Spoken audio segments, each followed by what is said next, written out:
केसर माँ, अब हमें क्या करना चाहिए? अब भी हमें चुप रहना चाहिए? अब भी हमें इज्जत और आबरू का ख्याल रखते हुए अपनी आंखें नीचे करके वीरसा के मरने का इंतजार करना चाहिए? तो क्या करेंगी आप? उनसे अपने पति की जिंदगी की कीमत पूछेंगे, और अगर उसके लिए हमें अपनी जान भी देनी पड़े तो जान देकर वो कीमत अदा करेंगे। सत्ता के लालच में अपने ही घर वाले ऐसी हरकतें करते हैं। हमने ऐसा कभी सोचा भी नहीं था।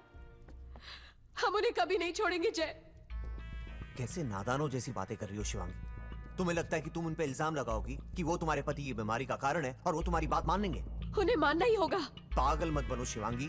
तुम्हारे ससुराल वाले इतने चालाक है कि वो साफ साफ बोल देंगे कि वो किसी तोहफे या सूबेदार के खत के बारे में नहीं जानते। शिवांगी, ये वक्त उन लोगों से तू मैं करने का नहीं है, बल्कि तुम्हारे पति की जान बचाने का है। इस नींबू से हमें ये तो पता चल गया है कि उस डायन आत्मा की जड़ें सज्जनगढ़ में जुड़ी हुई है, पर इसका ये मतलब नहीं है कि तुम उन जड़ों को जाकर काट सकती हो। तुम क्या करें जय? सब कुछ जानते हुए भी चुपचाप बैठ के तमाशा देखते रहे? नहीं, तुम सिर्फ यहां रह के अपने पति की देखभाल करो, और मैं वहां जाकर उन जड़ों को काटने की कोशिश करूंगा। मैं उस डायन को अपने मकसद में कामयाब नहीं होने दूंगा शिवांगी, ये वादा है मेरा तुमसे।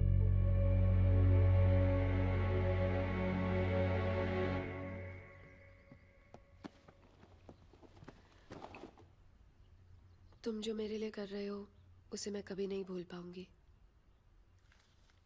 ये क्या है? अपना वादा पूरा कर रही हूँ। पर मेरा काम तो अभी अधूरा है।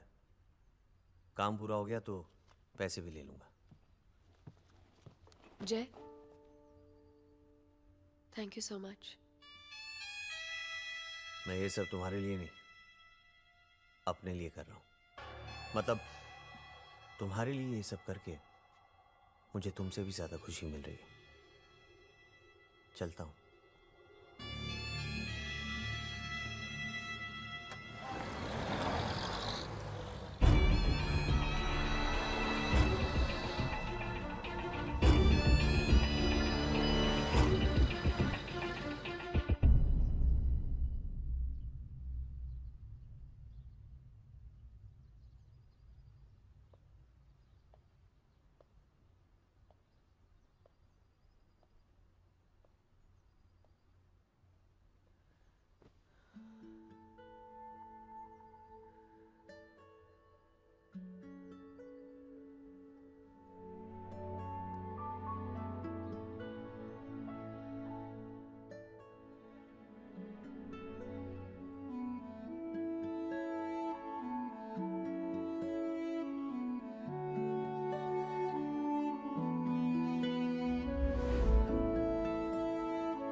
Waterloo Station, please.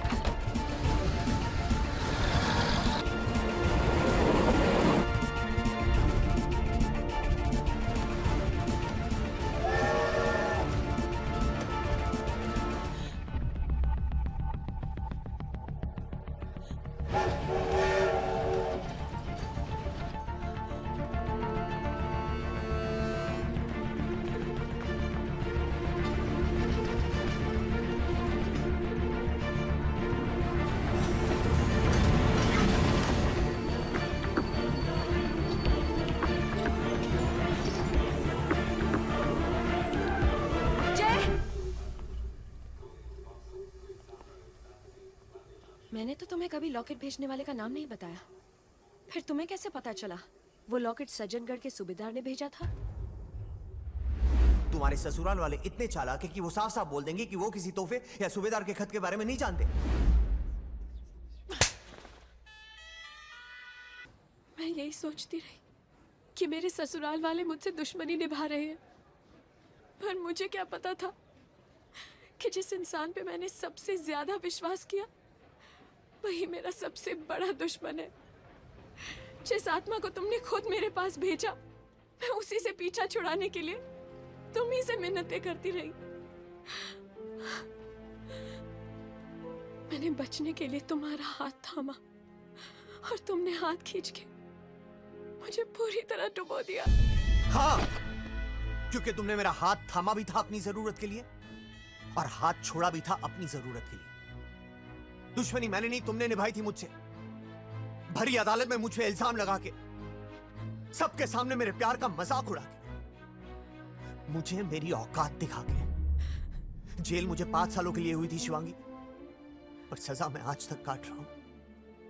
उस दिन वो जज ने तुम्हारी गवाही सुनी, अपना फैसला सुनाया और मुझसे मेरी सारी खुशियां छीन ली। और मैंने अपने दिल की गवाही सुनी और तुमसे तुम्हारी हर खुशी छीनने का फैसला कर लिया। तुम्हारे पति की मौत का फैसला तो मैंने सज्जनगढ़ में ही सुना दिया था। यहां तो बस मैं अपने फैसले पर पक्का मोहर लगाने आया था, और वो मैंने उस लॉकेट को पानी में बहाकर कर दिया। तुम्हारी आंखों से बहता एक एक आंसू शिवांगी मेरे दिल को इतना सुकून पहुंचाता है, मैं तुम्हें बता नहीं सकता। बड़ा मन था मैं भी तुम्हारी आंखों में वही तड़प देखूं जो कभी मेरी आंखों ने महसूस की थी, किसी अपने को खोने की तड़प।